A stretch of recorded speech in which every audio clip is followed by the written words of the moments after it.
My name is Ryan and I'm in recovery. Yeah, just to continue from my last video about work and cocaine. I only worked at that club in Camden for about a year. It was a really toxic work environment, and yeah, I then moved to a different company in London. This company had like a chain of venues, a mixture of nightclubs, restaurants and bars. I came in and was running one of their smaller venues, like running the music diary and also doing their marketing and kind of all sorts, really, writing the copy for the website, promoting all the events. This place was kind of a bit more professional. We'd work with more established artists and stuff like that. So a big part of my job, as well as working 5 days a week in an office, was to run the shows at the weekend. So to like look after the bands or the DJs, you know, sort their drinks, riders out, kind of just play host basically. I'd often, by this point, I was, you know, buying coke myself and using pretty regularly. It was still a kind of recreational stage, but I'd often be doing coke while I was looking after the shows. I'd kind of pick up a gram and I'd just do it whilst working, kind of telling myself that, you know, I needed it to kind of get through the shifts, because I was working, you know, a lot of hours in this job. I was doing 9 hours a day, Monday to Friday, and then having to do weekend shifts as well, normally finishing at like 2, 3 in the morning, sometimes later. If the artists I was looking after wanted to kind of party or whatever, I'd normally kind of be able to get it to kind of keep them company, take them back to the hotel when they were done, stuff like that. And yeah, again, it was just more drugs, more partying every weekend in the venues. It got to the point where my friends kind of knew that the only way they could see me was to come to my shows, because my kind of social life outside of work was pretty non-existent. My social life and work just became one thing and was intertwined.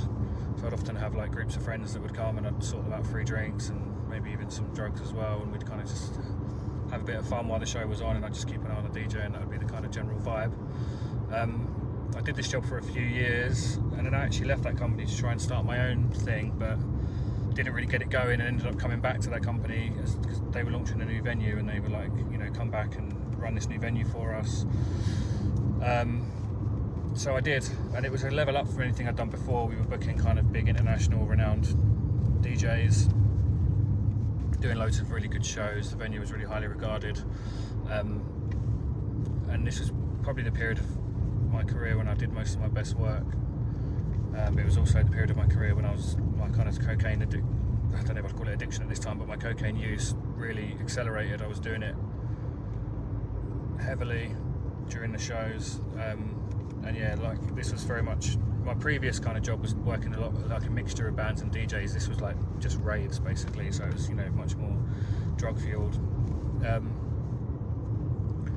And yeah, I would always take the DJs out for dinner before the show. I'd then kind of like, you know, walk them to the club, kind of almost be just like, yeah, like playing host throughout the show. And then normally we'd kind of have a little lock-in afterwards as well. And I'd always, you know, whatever they wanted, they got, whether it was champagne, expensive bottles of alcohol, fancy food, and yeah, whatever drugs they needed, I'd generally have to arrange it. I'd often, you know, the DJ would say, oh, I want to get a couple of grams of coke. I would always go and get it, and I'd get myself a couple as well, and that was like every single weekend, quite often every Friday and Saturday, for a good few years. I think around this time is when I was starting to think that it was a big problem, and I did feel addicted, I guess.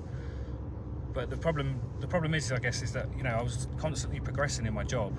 It wasn't long after this that I then got promoted, and I was head of music, or head of promotions, whatever you want to call it, for the whole company. So I was overseeing all the 9 venues that the company ran. I had 25 staff that answered to me and another guy.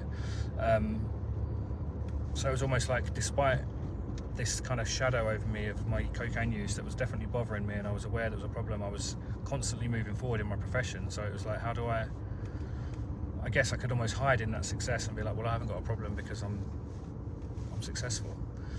Everything's working, the venues I'm running are doing well. I've been promoted, my work's been recognised by my boss and stuff like that.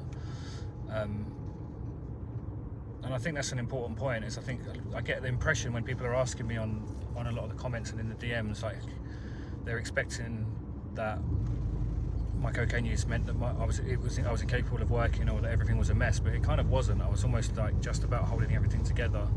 I'd imagine if you paid close attention, you probably would have noticed that something was up, but generally on the whole, I got really good at just like managing my using, and like it was definitely affecting everything, and my work performance wasn't as good as it could have been, but I was still doing enough to be successful and move forward. So yeah, I think when I often think about it, I've seen it myself in the music industry, and I'd imagine it's widely spread in all industries, but it's like,